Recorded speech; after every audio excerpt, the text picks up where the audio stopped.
Hello students, this is Shankar from Magneq Software. So today our topic interview lo students regular ga chese mistakes enti. So today we will discuss about this topic. Why? Because ee video prati okka student ku baga use avutadi anukuntunnanu. Please share to your friends. So that regular ga manam chese mistakes endante first mistake resume preparation. Ee resume anedi కంపెనీకి మనకంటే ముందు company ముందు మన గురించి తెలిపేదే మన resume. So that చాలామంది ఈ resume preparation అనేది చాలా నెగ్లెక్ట్ చేస్తున్నారు. ఏదో మా ఫ్రెండ్ 10 టెక్నాలజీస్ పెట్టిండు, నేను 11 టెక్నాలజీస్ పెట్టాలని పక్కన దానికంటే ఎక్కువగా స్కిల్స్ ఉన్నాయనేది పెట్టుకుంటున్నారు. That is the first mistake. Don't do that mistake. నీకు ఏదైతే తెలుసో, ఎంతవరకు అయితే వచ్చో ఆ స్కిల్స్ ప్రాపర్గా పెట్టడానికి మాత్రమే ట్రై చేయండి. అంతేగాని పక్కన మా ఫ్రెండ్ పెట్టిండని మీరు ఆ టెక్నాలజీస్ అసలు పెట్టొద్దు. మీరు రెజ్యూమ్లో ఏదైతే పెడుతున్నారో దాని మీద గ్రిప్ ఉంటేనే మీరు ఆ టెక్నికల్ స్కిల్స్ను రెజ్యూమ్లో మెన్షన్ చేయండి, లేకపోతే చేయొద్దు. Okay. So second thing, interview అనగానే ఈ కంగారు పడడము, భయపడడము మీరు మానేసేయాలి. మహా అంటే ఏమవుతుంది డూడ్, రిజెక్ట్ అవుతావు. అంతకంటే ఏమైనా జరుగుతా? నేనేమైనా కొడతారా? వాళ్ళు ఏమైనా తిడతారా? నో కదా. సో దట్ ఇంటర్వ్యూ అంటే భయపడాల్సిన అవసరం లేదు. ఈ కంపెనీ కాకపోతే ఇంకో కంపెనీ ఉంది, అది కాకపోతే ఇంకొక కంపెనీ ఉంది. సో దట్ నువ్వు భయపడవడం వల్ల ఏమవుతుంది, నీకు ఏదైతే తెలుసో అది 50% ఆవిరైపోతుంది. నువ్వు చెప్పాలనుకున్నది అక్కడ ప్రాపర్గా చెప్పలేవు. సగం లోపల సగం బయట చెప్పడం వల్ల ఆపోజిట్ వాళ్ళకు అర్థం కాక, నీ దగ్గర సబ్జెక్ట్ లేదనుకోని ఉన్నా కూడా నువ్వు చెప్పే విధానం వల్ల, ఆ ఫియర్ వల్ల, చెప్పే విధానం వల్ల వాళ్ళకు అర్థం కాక నేను రిజెక్ట్ చేసే ఛాన్సెస్ ఉన్నాయనే విషయం చెప్తున్నాను. సో దట్ మీరు ఇక్కడ కాన్ఫిడెంట్గా మాట్లాడగలగాలి. ఎంత గట్టిగా మాట్లాడితే అంత మంచిది. Okay. So don't forget about that. ఎందుకు? It's not a final interview. That కొంచెం స్మైలీ ఫేస్తో మాట్లాడాలి. ఏదో టెన్షన్ పడుతూ ఏదో సీరియస్గా కూర్చుంటే అయినా సో వాళ్ళకు వచ్చో రాదో అని ఆపోజిట్ పర్సన్ నీ మీద డౌట్ పడే ఛాన్సెస్ కూడా ఉన్నాయి. వెళ్ళంగానే hi sir, how are you? So ఇలా మీరు ఫ్రెండ్లీగా వాళ్ళతో మూవ్ అవ్వడానికి ట్రై చేయండి. సో చెప్పాను కదా, నువ్వు ఎంత ఫ్రీగా మాట్లాడితే అంత మంచిది. ఓకే. మీ ఫ్రెండ్ సర్కిల్లో మీరు ఇంటర్వ్యూకి వెళ్ళినప్పుడు ఆపోజిట్లో ఉన్నది మీ ఫ్రెండ్ అనుకొని నువ్వు ఫీల్ అయ్యి మాట్లాడగలగాలి, అంత ఫ్రీగా కూర్చోగలగాలి. Okay fine.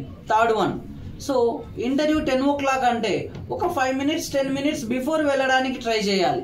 సో చాలామంది చేసే మిస్టేక్స్ ఏంటంటే హడావిడిగా తొందరగా 10 అంటే 10:05కు 10:30కి 11 o'clock వెళ్ళి సార్ ఇంటర్వ్యూ తీసుకుంటారా, కొంచెం లేట్ అయింది, ట్రాఫిక్ వల్ల, బైక్ పంచర్ అయింది, ఇలాంటి రీజన్ చెప్తూ ఉంటారు. సో 50% ఇలాంటి రీజన్ చెప్పే వాళ్ళను కంపెనీ వాళ్ళు కన్సిడర్ చేయరు. వై? బికాస్ వీళ్ళకు టైం పంక్చువాలిటీ లేదు. రేపొద్దున ప్రాజెక్ట్ టైంలో కూడా ఇలాగనే చేస్తారేమో అనుకొని వాళ్ళను రిజెక్ట్ చేసే ఛాన్సెస్ ఉంది. సో దట్ నువ్వు 5-10 minutes ముందు వెళ్ళడం వల్ల, ఒక 1/2 hour ముందు వెళ్ళడం వల్ల నువ్వు ఫ్రీగా కూర్చోవచ్చు, ఆలోచించడానికి టైం కూడా దొరుకుతుంది. సో కంపల్సరీ కొంచెం ఫార్మల్లో వెళ్ళడానికి ట్రై చేయండి. సో బ్రో ఇట్స్ ఏ వచ్చింది, ట్రెండింగ్లో ఉంది, నా ఇష్టం వచ్చిన వెళ్తాను అంటే 100% ఇది కుదరదు. నీ లోపల ఎంత ఉందో మ్యాటరు, దానికంటే నీ అవుట్లుక్ అనేది చాలా చాలా important. Okay. So don't forget about that. And చాలామంది ఇంటర్వ్యూలో మొబైల్స్ వాడుతూ ఉంటారు. ఓకేనా. సో దాన్ని సైలెంట్ పెట్టుకోవడము, పిచ్చి రింగ్ టోన్స్ పెట్టుకోవడము, అది ఇంటర్వ్యూకి కొంచెం డిస్టర్బెన్స్గా ఉంటుంది. అది ఒక చిన్న మైనస్ అయ్యే ప్రాబ్లం కూడా ఉంటుంది. సో దట్ నెక్స్ట్ వన్, మీరు ఏ కంపెనీకి వెళ్ళినా కూడా ఫస్ట్ ఆ కంపెనీ గురించి కొంచెము చదువుకొని వెళ్ళడానికి ట్రై చేయండి. ఇక్కడ మీకు తెలియని విషయం ఏంటంటే, ఎగ్జామ్లోనైనా మనకు కొన్ని క్వశ్చన్స్ ఏదొస్తుందో ఏదో రాదో తెలియదు, కానీ ఇంటర్వ్యూకి వెళ్తున్నామంటే tell me something about yourself, company, why should we hire you, ఇలా కొన్ని రెగ్యులర్ క్వశ్చన్స్ ఉన్నాయి, పక్కాగా అడుగుతారు బ్రో. అంటే what is the meaning of that? నీకు ఇంటర్వ్యూకి వెళ్ళకంటే ముందు ఇంటర్వ్యూలో అడిగే క్వశ్చన్లు తెలుసు, వాటి గురించి కొంచెం ప్రాపర్గా ప్రిపేర్ అయ్యి వెళ్ళగలిగితే జాబ్ నీదనే విషయం మర్చిపోకు. అక్కడ 100 మంది అటెండ్ అవుతున్నా నీ కాన్ఫిడెంట్ ఎలా ఉండాలి, ఒక్క పొజిషన్ ఉన్నా ఆ 100 మందిలో జాబ్ కొట్టుకొని వచ్చేది నేనే, అంత కాన్ఫిడెంట్గా నువ్వు ఉన్నప్పుడు మాత్రమే నీకు జాబ్ వస్తుంది. So why should we hire you అని అడిగినప్పుడు, సార్ మీ పొజిషన్ కావాల్సిన టెక్నికల్ స్కిల్స్ నా దగ్గర ఉన్నాయి, నాకు ఒకసారి ఛాన్స్ ఇచ్చి చూడండి, I will prove myself అని చెప్పగలగాలి. అది మీరు ఎలా కాన్ఫిడెంట్గా మాట్లాడగలగాలి. ఏదో లాస్ట్ ఎవరా దొంగతనం, నైట్ ఎవరా దొంగతనం చేసిందండి ఇలా భుజాలు దరుకునేటట్లు ఉండొద్దు. నా దగ్గర చాలా స్ట్రాంగ్గా ఉన్నాను, నాకు ఒకసారి ఛాన్స్ ఇచ్చి చూడండి, ఐ విల్ ప్రూవ్ ఇట్ అని చెప్పగలరు. ఒకసారి లోపలికి వెళ్తే మీరెవరో వాళ్ళెవరో. ఎందుకు? ఆ హెచ్ఆర్ టీం వేరు, ఈ టెక్నికల్ టీం వేరు. Don't forget about that.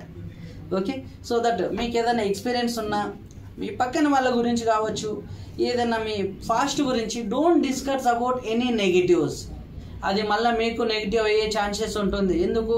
ఈ కంపెనీలో వర్క్ చేసిన తర్వాత కూడా నా గురించి అయినా కావచ్చు, కంపెనీ గురించి అయినా కావచ్చు, ఈ క్యాండిడేటు నెగిటివ్గా చెప్పే ఛాన్సెస్ ఉన్నాయని కంపెనీ వాళ్ళు ఫీల్ అవుతారు. So that please don't do this type of mistakes, then definitely you can get the success. నేను చెప్పిన పాయింట్స్ మీకు యూజ్ అవుతాయని నేను అనుకుంటున్నాను. All the best. సో మీకు ట్రైనింగ్ అండ్ ప్లేస్మెంట్స్ గురించి ఏదైనా డౌట్స్ ఉంటే please visit. We are giving the some internship programmes also. Anyone looking for internship for 2025 passed outs or 26 or 27, please comment here, please call to this number, we will guide you. All the best.